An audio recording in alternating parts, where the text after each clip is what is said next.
अथ श्री बृहस्पतिवार व्रत कथा। भारतवर्ष में एक प्रतापी व दानी राजा राज्य करता था। वह नित्य गरीबों और ब्राह्मणों की सहायता करता था। यह बात उसकी रानी को अच्छी नहीं लगती थी।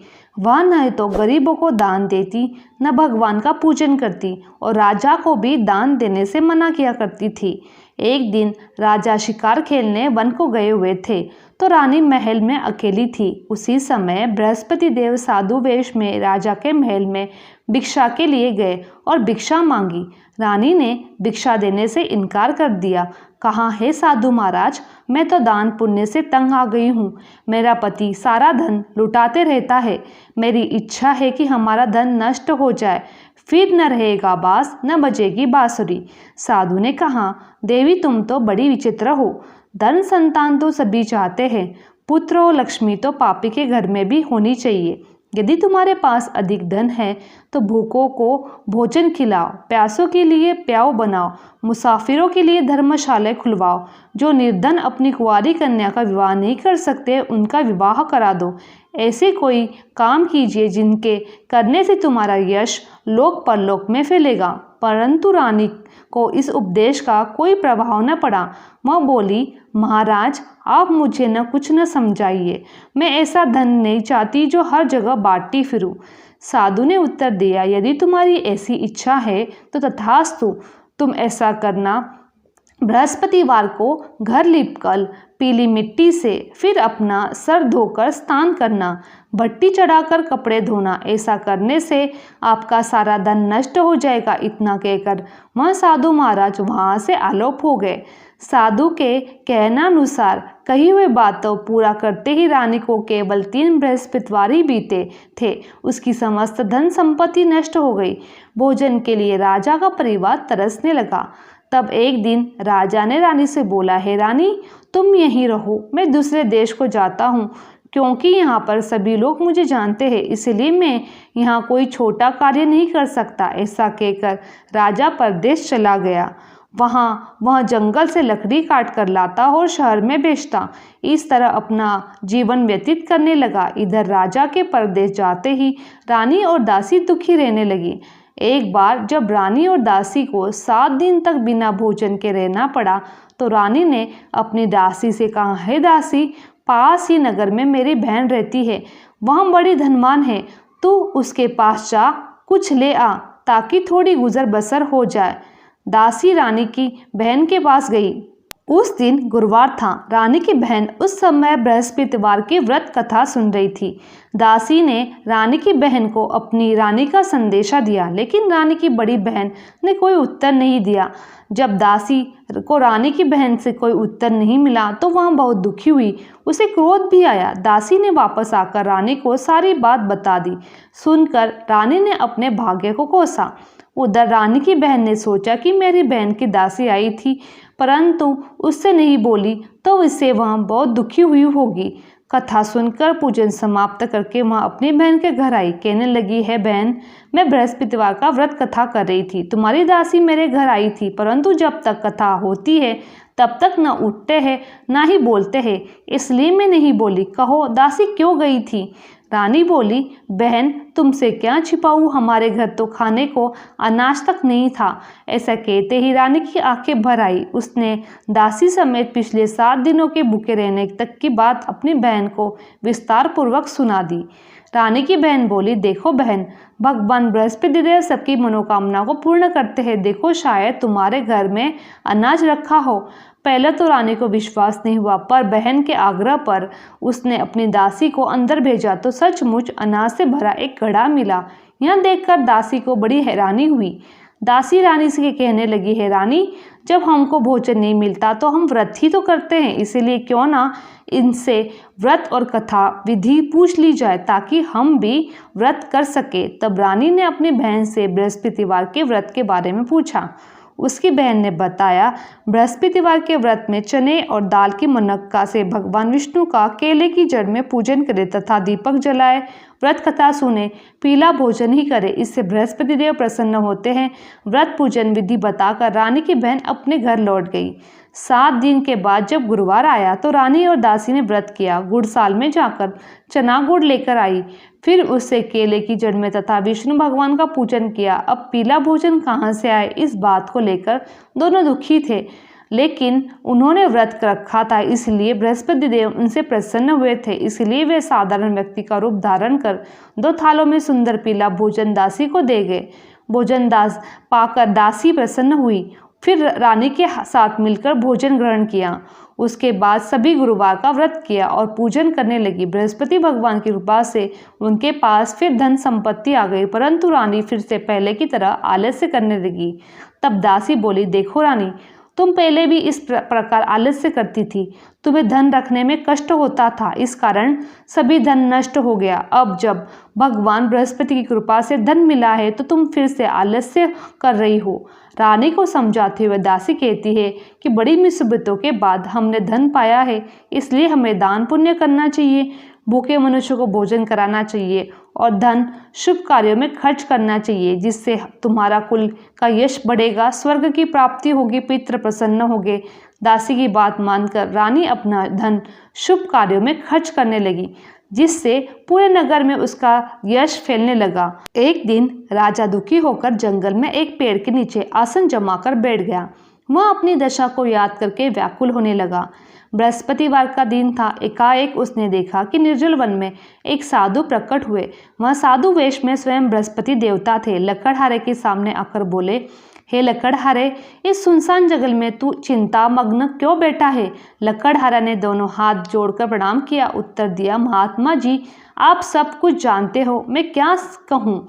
यह कहकर रोने लगा। साधु को अपनी आत्मकथा सुनाई। महात्मा जी ने कहा, तुम्हारी स्त्री ने बृहस्पति भगवान का निरादर किया था, जिसके कारण रुष्ट होकर उन्होंने तुम्हारी यह दशा कर दी है। अब तुम चिंता दूर करके अपने कहने पर चलो, तुम्हारा सब कष्ट दूर हो जाएगा। भगवान पहले से भी अधिक संपत्ति देंगे। तुम बृहस्पति के दिन कथा किया करो। 2 पैसे से चना मुनक्का लाकर उसका प्रसाद बनाओ। शुद्ध जल से लोटे चक्कर मिलाकर अमृत तैयार करो। कथा के पश्चात अपने सारे परिवार और सुनने वाले प्रेमियों में अमृत प्रसाद बांटकर आप भी ग्रहण करो। ऐसा करने से भगवान तुम्हारी सभी मनोकामनाएं पूरी करेंगे। साधु के ऐसे वचन सुनकर लकड़हारा बोला, है प्रभु, मुझे लकड़ी बेचकर इतना पैसा नहीं मिलता जिससे भोजन के उपरांत कुछ बचा सकूं। मैंने रात्रि में अपनी स्त्री को व्याकुल देखा, मेरे पास कुछ भी नहीं जिससे मैं उसकी खबर मंगा सकूं। साधु ने कहा, हे लकड़हारे, तुम किसी बात की चिंता मत करो। बृहस्पति के दिन तुम रोजाना की तरह लकड़ियां लेकर शहर को जाओ। तुम्हें रोज से दुगुना धन प्राप्त होगा, जिससे तुम भली भांति भोजन कर लोगे तथा बृहस्पति देव की पूजा का सामान भी ले आओगे। इतना कहकर साधु अंतर्धान हो गए। धीरे धीरे समय व्यतीत होने पर फिर वही बृहस्पतिवार का दिन आया। लकड़हारा जंगल से लकड़ी काटकर किसी शहर में बेचने गया। उसे उस दिन से अधिक पैसा मिला। राजा ने चना गुड़ आदि लाकर बृहस्पतिवार का व्रत किया। उस दिन उससे सभी क्लेश दूर हो गए, परंतु जब दोबारा गुरुवार का दिन आया, बृहस्पतिवार का व्रत करना भूल गया। इस कारण बृहस्पति भगवान नाराज हो गए। उस दिन उस नगर के राजा ने विशाल यज्ञ का आयोजन किया था तथा शहर में यह घोषणा करा दी थी, कोई भी मनुष्य अपने घर में भोजन न बनवाए, न आग जलावे। समस्त जनता मेरे यहाँ भोजन करने आवे। इस आज्ञा को जो न मानेगा उसे फांसी की सजा दी जाएगी। इस तरह की घोषणा संपूर्ण नगर में करवा दी गई। राजा की आज्ञानुसार शहर में सभी लोग भोजन करने गए, लेकिन लकड़हारा कुछ देर से पहुंचा, इसलिए राजा उसको अपने साथ घर ले गया। ले जाकर भोजन करा रहा था। रानी की दृष्टि उस कूटी पर पड़ी जिस पर उसका हार लटका हुआ था। वहां पर नहीं दिखाई दिया। रानी ने निश्चय किया कि मेरा हार इस मनुष्य ने चुराया है। उसी समय सिपाहियों को बुलाकर उसको कारागार में डलवा दिया। जब लकड़हारा कारागार में पड़ा और बहुत दुखी होकर विचार करने लगा कि न जाने कौन से पूर्व जन्म के कर्म से मुझे यह दुख प्राप्त हुआ है, और उसी साधु को याद करने लगा जो जंगल में मिला था। उसी समय तत्काल बृहस्पति साधु के रूप में प्रकट हुए उसकी दशा को देखकर कहने लगे, अरे मूर्ख, तूने बृहस्पतिवार की कथा नहीं की, इस कारण तुझे दुख प्राप्त हुआ है। अब चिंता मत कर, बृहस्पतिवार के दिन कारागार के दरवाजे पर 4 पैसे पड़े मिलेंगे, उनसे तू बृहस्पति देव की पूजा करना, तेरे सभी कष्ट दूर हो जाएंगे। बृहस्पतिवार के दिन उसे 4 पैसे मिले। लकड़हारा ने कथा कही। उसी रात बृहस्पति देव ने उस नगर के राजा को स्वप्न में कहा, हे राजा, तुमने जिस आदमी को कारागार में बंद करवा दिया है वह निर्दोष है, वह राजा है, उसे छोड़ देना। रानी का हार उसी खूंटी पर लटका है, अगर तूने ऐसा नहीं किया तो तेरा राज्य नष्ट कर दूंगा। इस तरह रात्रि के सपनों को देखकर राजा प्रातःकाल उठा, खूंटी पर हाथ देखकर लकड़हारे को बुलवाकर क्षमा मांगी तथा लकड़हारे को योग्य सुंदर वस्त्र आभूषण देकर विदा कर दिया। बृहस्पति देव की आज्ञानुसार लकड़हारा अपने नगर को चल दिया। राजा जब अपने नगर के निकट पहुंचा तो उसे बड़ा आश्चर्य हुआ। नगर में पहले से अधिक बाग, तालाब, कुएं तथा बहुत सी धर्मशाला, मंदिर आदि बनी है। राजा ने पूछा, यह किसका बाग है और धर्मशाला है? तब नगर के सब लोग बोले, यह रानी और बांदी का है। तो राजा को आश्चर्य हुआ और गुस्सा भी आया। जब रानी ने यह खबर सुनी कि राजा आ रहे हैं तो उन्होंने बांदी से कहा, हे दासी, देख राजा हमको कितनी बुरी हालत में छोड़ गए थे, हमारी ऐसी हालत देखकर वह लौट न जाए, इसलिए तू दरवाजे पर खड़ी हो जा। आज्ञानुसार दासी दरवाजे पर खड़ी हो गई। राजा आए तो उन्हें साथ लेकर आना। तब राजा ने क्रोध करके अपने रानी से पूछा कि यह धन तुम्हें कैसे प्राप्त हुआ है? तब उन्होंने कहा, हमें यह सब बृहस्पति देव के व्रत के प्रभाव से हुआ है। राजा ने निश्चय किया कि 7 रोज बाद तो सभी बृहस्पति देव का पूजन करते हैं, परंतु मैं प्रतिदिन दिन में 3 बार कहानी तथा रोज व्रत किया करूंगा। अब हर समय राजा के दुपट्टे में चने की दाल बंधी रहती थी तथा दिन में 3 बार कहानी खेता। एक रोज राजा ने विचार किया कि चलो अपनी बहन के यहाँ हो आवे। इस तरह निश्चय कर राजा घोड़े पर सवार हो अपनी बहन के यहाँ चलने लगा। मार्ग में उसने देखा कुछ आदमी मुर्दे को लेके जा रहे हैं। उन्हें रोककर राजा ने कहा, अरे भाइयों, मेरे बृहस्पति देव की कथा सुन लो। वे बोले, लो, हमारा तो आदमी मर गया है, इसको अपनी कथा की पड़ी है। परंतु कुछ आदमी बोले, अच्छा कहो, हम तुम्हारी कथा भी सुनेंगे। राजा ने दाल निकाली और जब आधी कथा हुई तो मुर्दा हिलने लग गया। अब कथा समाप्त हो गई तो राम राम करके मनुष्य उठकर खड़ा हो गया। आगे मार्ग में उसे एक किसान खेत में हल चलाता मिला। राजा ने उसे देख उसे बोला, अरे भाई, तुम मेरी बृहस्पतिवार की कथा सुन लो। किसान बोला, जब तक मैं तेरी कथा सुनूंगा तब तक 4 हरिये जोत लूंगा, जो अपनी कथा किसी और को सुनाना। इस तरह राजा आगे चलने लगा। राजा के हटते ही बैल पछाड़ खाकर गिर गए तथा किसान के पेट में बड़ी जोरदार दर्द होने लगा। उस समय उसकी माँ रोटी लेकर आई। जब वह उसने देखा कि अपने पुत्र से सब हाल पूछा और बेटे ने सभी हाल कह दिया। बुढ़िया दौड़ी दौड़ी उस घोड़सवार के पास आई और उसे बोली कि मैं तेरी कथा सुनूंगी, तू अपनी कथा मेरे खेत में चढ़कर कहना। राजा ने बुढ़िया के खेत में जाकर कथा कही, जिसे सुनते ही वह बैल उठकर खड़े हो गए तथा किसान के पेट का दर्द भी बंद हो गया। राजा अपनी बहन के घर पहुंचा। बहन ने भाई की खूब मेहमानी की। दूसरे रोज प्रातःकाल राजा जगा तो वह देखने लगा कि सब लोग भोजन कर रहे हैं। राजा ने अपनी बहन से कहा, ऐसा कोई मनुष्य नहीं है जिसने भोजन नहीं किया हो, मेरी बृहस्पतिवार की कथा सुन ले। बहन बोली, है भैया, यह देश ऐसा ही है, पहले यहाँ लोग भोजन करते हैं, बाद में अन्न काम करते हैं। अगर कोई पड़ोस में हो तो देख आती हूँ। वह ऐसा कहकर देखने चली गई, परंतु ऐसा कोई व्यक्ति नहीं मिला जिसने भोजन न किया हो। अंत वह एक कुमार के घर गई जिसका लड़का बीमार था। उसे मालूम हुआ कि उनके यहाँ 3 रोज किसी ने भोजन नहीं किया। रानी ने अपने भाई की कथा सुनने के लिए कुमार से कहा। वह तैयार हो गया।